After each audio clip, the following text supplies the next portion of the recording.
यो WhatsApp guys, अभी हम देखने जा रहे हैं मॉर्फोलॉजी ऑफ फ्लावरिंग प्लांट का एनसीईआरटी रीडिंग करेंगे। तो चलिए शुरू करते हैं। जो wide range of structure of higher plant को हम देखते हैं तो हम कभी मतलब they never fail to fascinate us. Even though angiosperm जो होते हैं वो शो करते हैं काफ़ी बढ़िया वाली डाइवर्सिटी एक्सटर्नल स्ट्रक्चर और मॉर्फोलॉजी में। They are all characterise by the presence of root, stem, leaf and flower and fruit. इसका कोई मतलब नहीं है।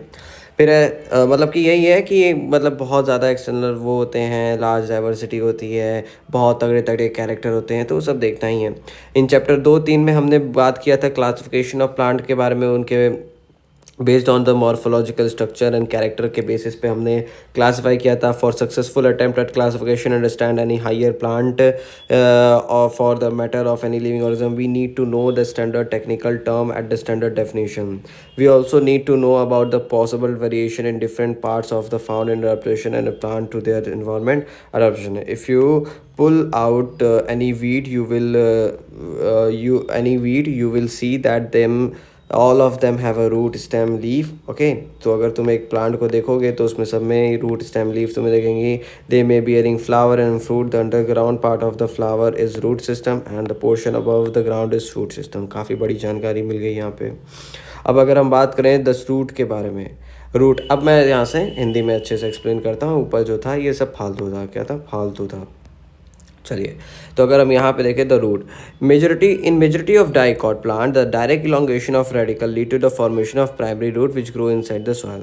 तो जो मेजर ऑफ द प्लांट होते हैं उनमें जो डाइकॉट प्लांट की बात करी जा रही है, तो उनमें जब measure of the dicot plant जो होते हैं उनमें जो डायरेक्ट इलोंगेशन होता है किसका, रेडिकल का. किसका डायरेक्ट इलोंगेशन, रेडिकल का डायरेक्ट इलोंगेशन जो होता है that lead to the formation of primary root which grow inside the soil. अब तुम ये डाइकॉट प्लांट देखो, अब इसमें तुम देखो कि direct elongation of radicle lead to the formation of primary root, यही कहा जा रहा है, यही प्राइमरी रूट हो गया, प्राइमरी रूट. ठीक है, अब ये जो प्राइमरी रूट है ये बियर कर सकता है लेटरल रूट्स को कुछ सेवरल ऑर्डर्स में, और उनको हम सेकेंडरी रूट या फिर टर्शरी रूट भी कह सकते हैं. जो primary root and its branches जो है वो कॉन्स्टिट्यूट करती हैं टैप रूट सिस्टम को. अब देखो, जैसा कि मैंने बताया कि यहाँ पे ये प्राइमरी रूट बनाती है, radicle lead to the formation of primary root.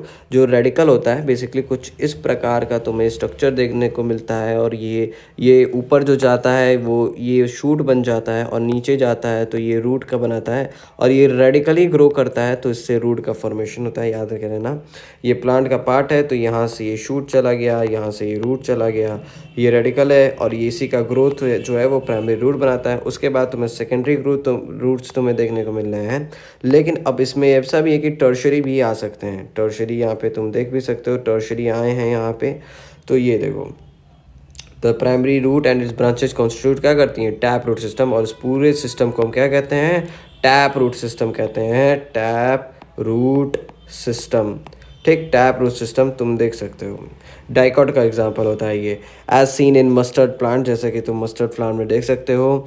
अगर वहीं मोनोकॉट प्लांट में देखोगे तो प्राइमरी रूट जो होती है वो शॉर्ट लीव होती है. जो प्राइमरी रूट होती है वो शॉर्ट लीव्ड होती है एंड रिप्लेस हो जाती है. अब यहाँ पे देखो, समझो बात को, तो यहाँ पे क्या होता है ना कि उनमें मोनोकॉट प्लांट्स में ये जो प्राइमरी रूट है ऐसा नहीं है कि ये ग्रो नहीं करती, ये ग्रो करती है लेकिन शॉर्ट लीव होती है. उसके बाद ये डीजेनरेट हो जाती है, they get degenerated and replace हो जाते हैं by a large number of root, and these root originate from the base of the stem and constitute क्या करते हैं, फाइब्रस रूट सिस्टम.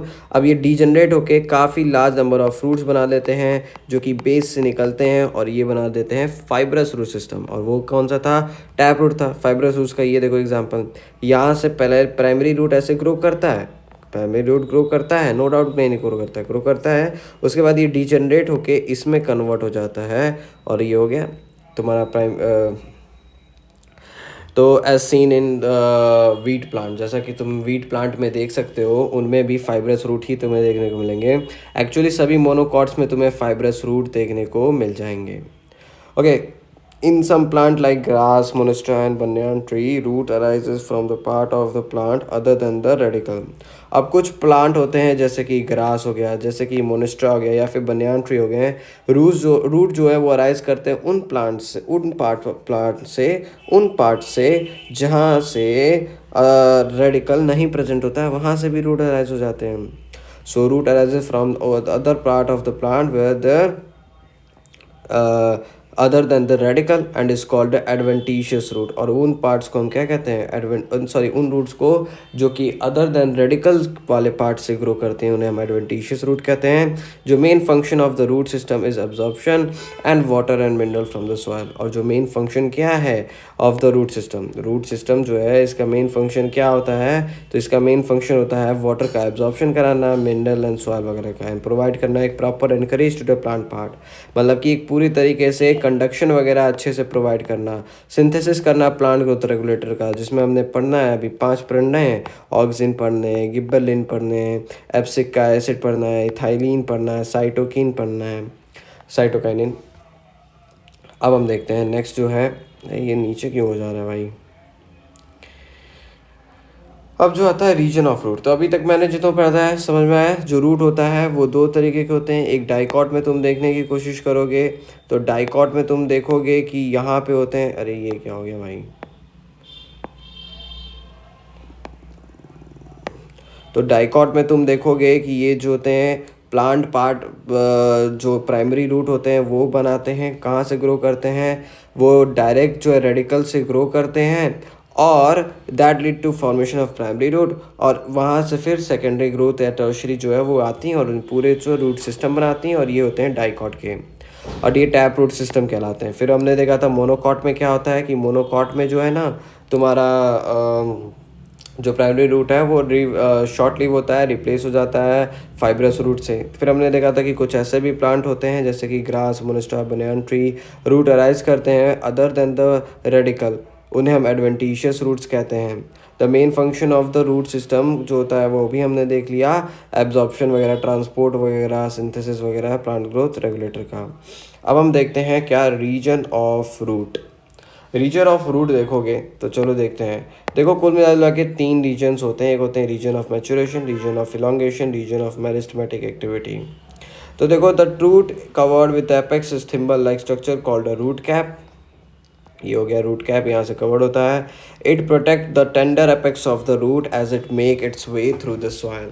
अब ये जो है ना टेंडर एपेक्स को बचाता है, जैसे मतलब कि सॉइल के अंदर ग्रो करना ही ना रहता है इन्हें, तो ऑब्वियस सी बात है हार्मफुलनेस तो होती, तो लेकिन टेंडर एपेक्स को बचाने का काम तुम्हारा रूट कैप कर देता है। From the root it make its way through soil a few millimetre above the root cap as the region of meristematic activity.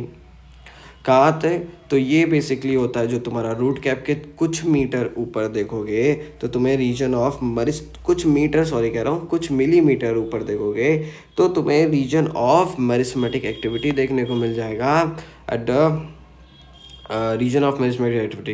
जो सेल होते हैं इस रीजन के वो काफ़ी छोटे होते हैं, थिन वॉल होते हैं, डेंस प्रोटोप्लाज्म होते हैं, ये रिपीटेडली डिवाइड करते रहते हैं, and cell proximal to this region undergo the rapid elongation. तो जो सेल प्रॉक्सिमल होते हैं टू दिस रीजन, कौन से रीजन के, मेरिस्टेमेटिक के, उन्हें हम कहते हैं रीजन ऑफ इलोंगेशन कहते हैं, जहाँ के सेल जो होते हैं काफ़ी रैपिड इलोंगेट करते हैं, इनलार्ज करते हैं, रिस्पॉन्सिबल होते हैं for the growth of the root in length root के लेंथ को बढ़ाने में हेल्प करते हैं। The region is called the region of elongation. The cell of the elongation zone gradually differentiate कर जाता है एंड मैच्योर हो जाता है, hence this zone proximal to. अब ये जो रीजन ऑफ इलोंगेशन के प्रॉक्सिमल जो रीजन ऑफ मैच्योरेशन होता है उसकी प्रॉपर्टी है द सेल ऑफ द जो सेल होते हैं इलोंगेशन जोन से आए हुए अब इस मैच्योरेशन में आते हैं और ग्रेजुअली डिफ्रेंशिएट करके मैच्योर हो जाते हैं। इसीलिए इस जोन को जो कि प्रॉक्सिमल होता है इलोंगेशन जोन के, उसे हम रीजन ऑफ मैच्योरेशन कहते हैं। From this region some epidermal cells from fine delicate thread like structure, जिसे हम रूट हेयर कहते हैं, दीज रूट हेयर एब्जॉर्ब क्या करते हैं, water and mineral from the soil. तो क्या मैंने बोला समझ में आया। कुल मिला जुला के तुम्हारे पास 3 रीजन होते हैं। एक होता है तुम्हारे पास सबसे ऊपर होता है रीजन ऑफ मैच्योरेशन, फिर आता है तुम्हारा रीजन ऑफ इलोंगेशन, फिर आता है तुम्हारे पास रीजन ऑफ मेरिस्टेमेटिक एक्टिविटी, जैसा कि यहाँ पे दिया हुआ ही है, हम देख ही सकते हैं। अब बात कुछ ये है कि समझने वाली ये है कि सबसे नीचे तो रूट कैप आती है जिसके कुछ मिलीमीटर अबव मेरिस्टेमेटिक एक्टिविटी आती है। Small thin wall dense protoplasm होते हैं, रेपिडली डिवाइड करते हैं the cell proximal to this region. अब फिर रीजन ऑफ इलोंगेशन होता है जिनके पास कैरेक्टर होती है रैपिड ओव्यूलेशन का, रैपिड इनलार्जमेंट का, इलोंगेशन वगैरह का।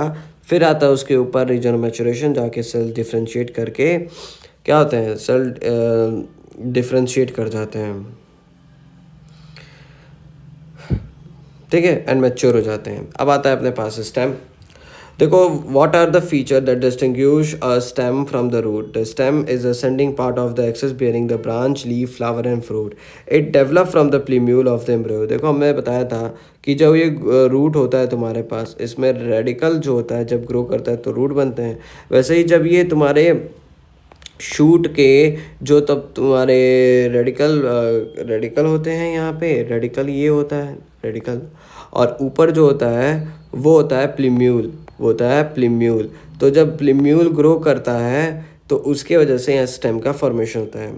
तो the stem is the ascending part of the axis bearing branch, leaf, fruit. It is develop from the plumule of the embryo and germinating seed. The stem bear क्या करता है? Nodes, internodes. तो stem bear करता है nodes को। It bear the internodes, the region of the stem where the leaves are borne are called nodes. तो nodes, internodes समझ रहे हो?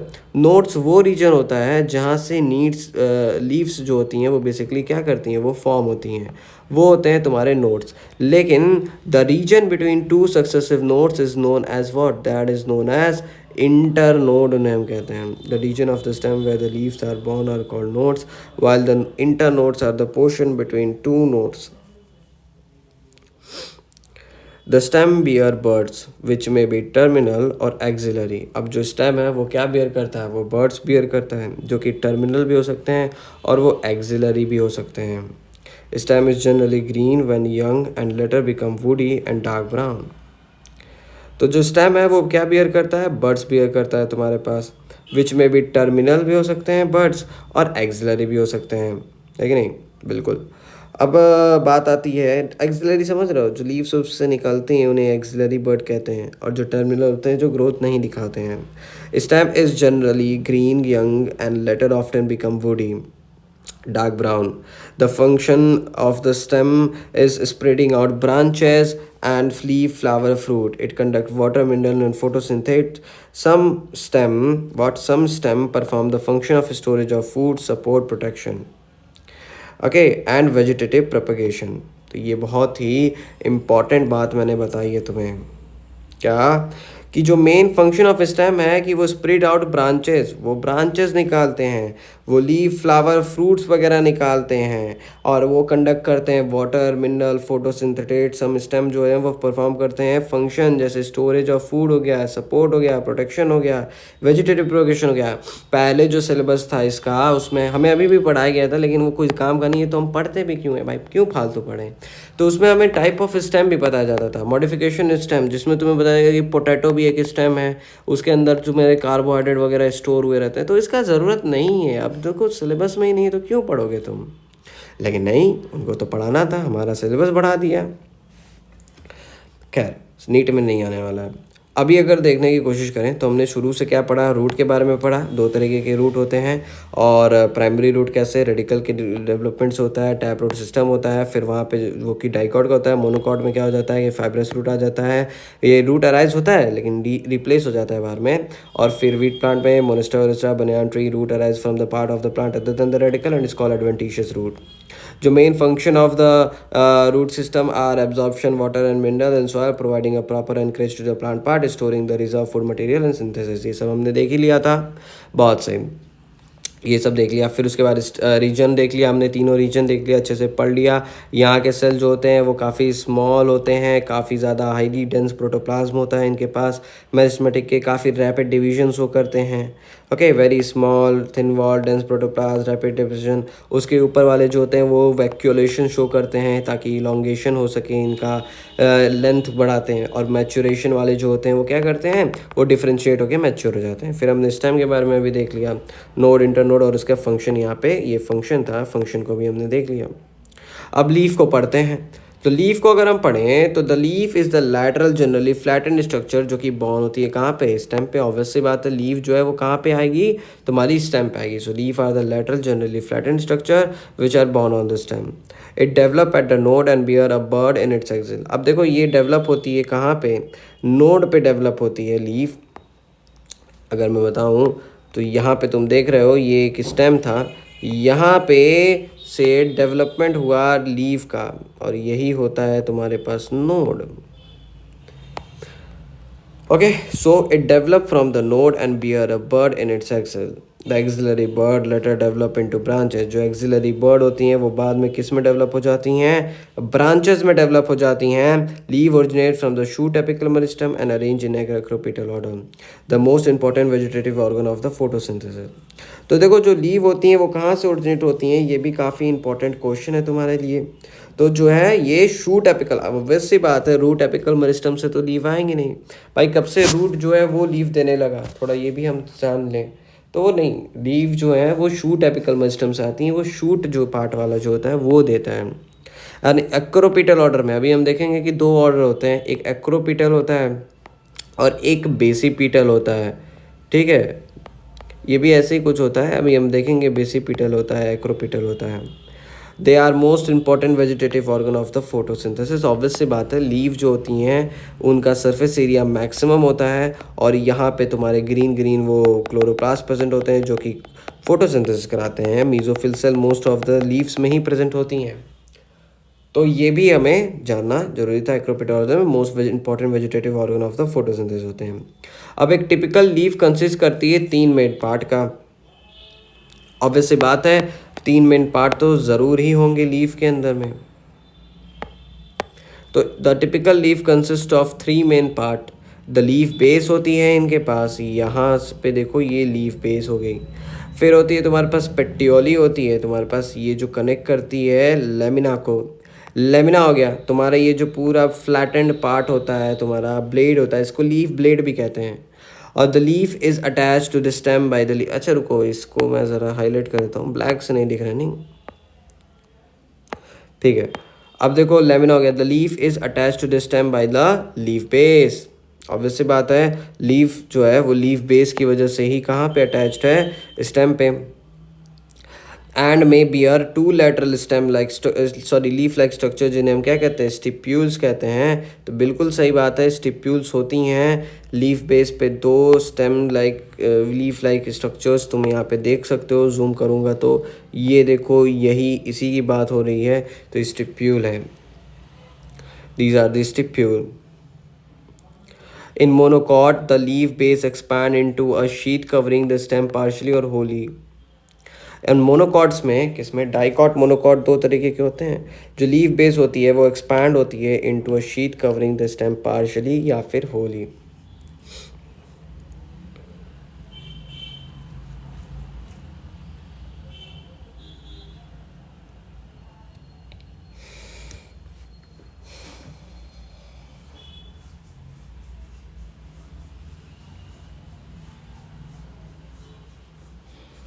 सॉरी, हाँ. तो leaf is attach to the stem by the leaf base. किससे, leaf base से attach होती है. और it may bear 2 stem leaf like structure, small leaf like stipules कहते हैं. मोनोकॉट में लीफ बेस एक्सपैंड करती है इनटू शीथ कवरिंग. याद रखे रहो, ये मोनोकॉट का बस फीचर है कि जो लीफ बेस होता है वो उसके ऊपर एक शीथ कवरिंग होती है जो कि पार्शियली यानी पूरी तरीके से, सॉरी आधे पूरी तरीके से नहीं, और या फिर पूरी तरीके से कैसे भी करके उस पर कवरिंग बना देती है. तो leaf base expand into a sheath covering stem, sheath covering stem partially और होली. मतलब कुछ ऐसा स्ट्रक्चर कवर वगैरह बन जाता है यहाँ पे, कुछ वैसी को कहते हैं. ओके, सो बिकम्स, ठीक है. In some leguminous plant the leaf base जो होती है, यहाँ पे लीफ बेस जो होती है वो स्वेलन हो जाती है, फूल जाती है, सूज जाती है. मतलब कुछ ऐसे निकलता है, ऐसे निकलता है, ये फूला हुआ ऐसे निकलता है. तो उन्हें हम क्या कहते हैं, वो किस में होते हैं, वो लेग्यूमिनस प्लांट्स में होते हैं. लीफ बेस में become swollen which is called a pulvinus. क्या, प्यूलिमिनस कहते हैं. और जो मोनोकॉट्स में leaf base expand into a sheath covering, उसे क्या कहते हैं, उसे कुछ नहीं कहते हैं. So in monocot, the leaf base expand into a sheath covering the stem partially or wholly. In some leguminous plant, the leaf base may become what? This may become swollen and it's called as puliminous. The petiole जो होती है, क्या प्लेट्योली, पेट्योली क्या हो गई तुम्हारी, ये हो गई जो फ्लटर करने में हेल्प करती है तुम्हारी, ये स्टेम हो गई जो होल्ड करती है इसको, यही पेट्योली होती है। जो पेट्योली होती है वो हेल्प करती है hold to the leaf blade to the light. Long thin flexible petiole allow करती है लीफ ब्लेड को to flutter in the wind, there be cooling the leaf also. देखो कूल वगैरह करने में भी, bringing fresh air to the leaf में भी ये हेल्प करती है। ऑब्वियस सी बात है भाई, अगर ये पकड़ा हुआ नहीं रहता तो ये लीफ रहती ही नहीं। तो petiole is very important for the leaf.